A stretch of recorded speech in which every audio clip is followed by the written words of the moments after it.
Shalom. This is the midday moment here on Following Him, the Disciple Life for April the 28th, 2026. And we wish to deal again with some things. We dealt with a video yesterday. Both the videos I did yesterday, I had some personal dissatisfaction with them. So I'm going to reiterate the topics because, well, I do think the topics are important topics to deal with, and they both connect to the attack, the failed or foiled maybe assassination attempt that seems to be the ultimate goal there against Donald Trump that did happen recently at the dinner. And there was one thing that stuck out to me that stuck. One thing that stuck out to me, so if I can talk today.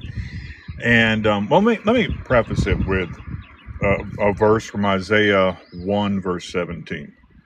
Learn to do good, seek justice, rebuke the oppressor, defend the fatherless, plead for the widow.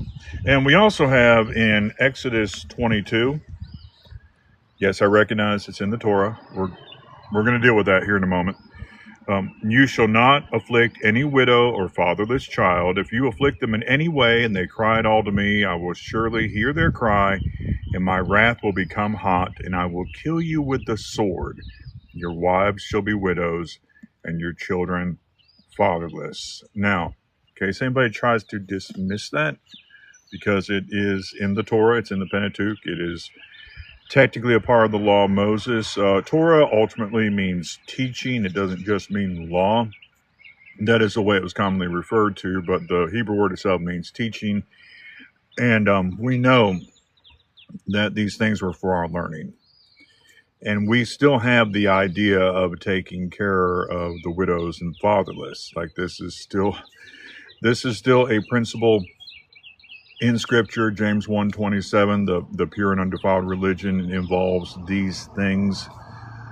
So with this in mind, we want to look at current events and things we see going on through the eyes of disciples of the Messiah. And one thing I saw with the recent attempt, there was somebody that was shot, is my understanding, and another attempt to try to get our current president, which that's never okay. But with this attempt, that is sickening enough. That is sad enough. And yes, I do think it points to that this seems to be more of a problem on the left. Now, I kind of touched on some of that this morning, so I'm not going to get into that. I agree. There's some issues right now on the right. I speak against those things, as I do my best to, against any evil. Of course, our main point with this channel or page, whatever you're watching this on, is ultimately about discipleship. But as a disciple, I will speak against those things. But along with how sickening that is, was something just thoroughly sad and disgusting. And there was some video footage that was captured of Erica Kirk. This is Charlie Kirk's widow. Charlie Kirk, I do believe, was a very good man. It's not to say he was flawless, but I do think he was a good man. I do think he did a lot of good things and did good work. Now, some people have taken some things he said out of context and tried to make him into all sorts of different evils. He was not an evil man by any means. Once again, not flawless, but relative to the world, a very good man. And his widow, Erica Kirk, was at this dinner, and video footage was captured of her crying and saying she just wanted to go home. And right away. Now, this was not done for show. There's no evidence that she planned this. There were people there in this day and time, on your phone, you have the ability to record. And like the way that it was captured did not look staged at all.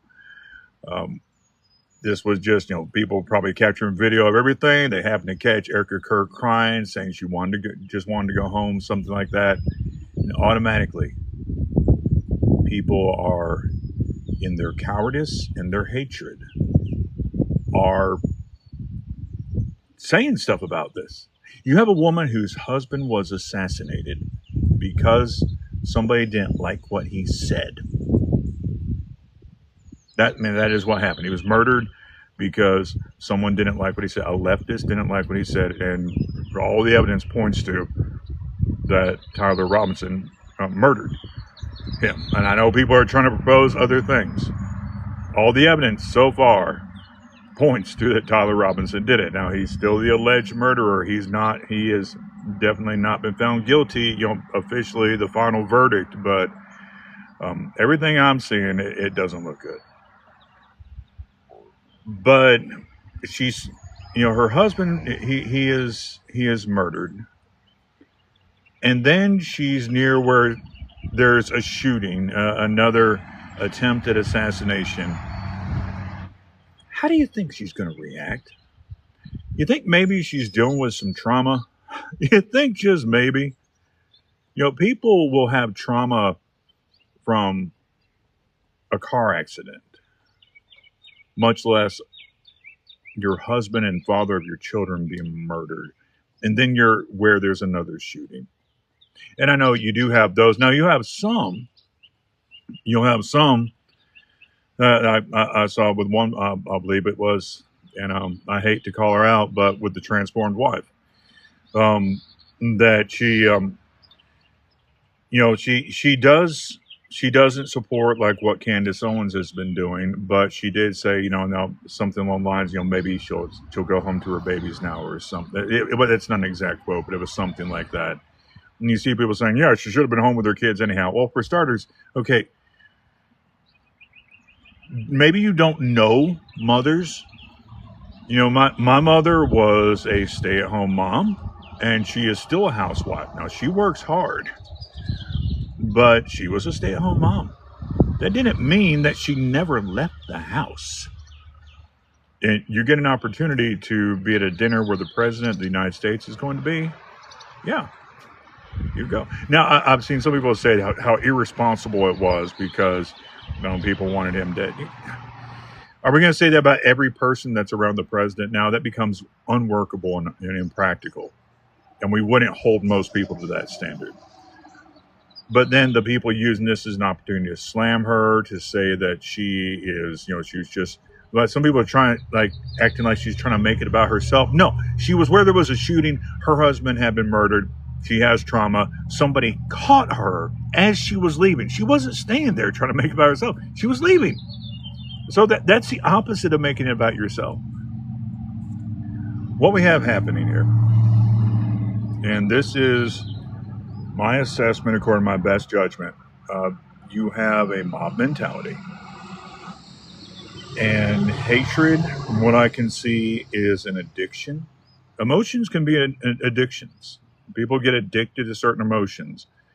And hatred can be just as addictive as, it can become a type of obsession. And so you have people that are stuck on hating this poor woman, this widow.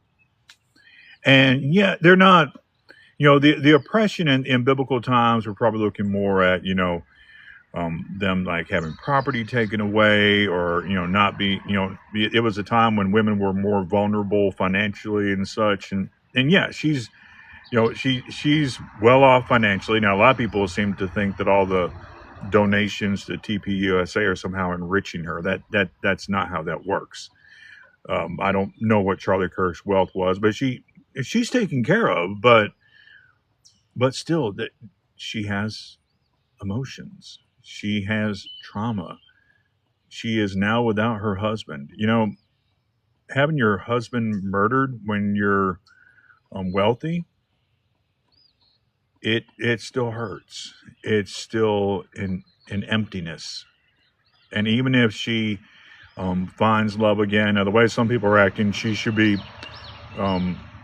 the way some people are acting, that she should be like she's veiled and wearing black for the next 5 years or something, which is just preposterous.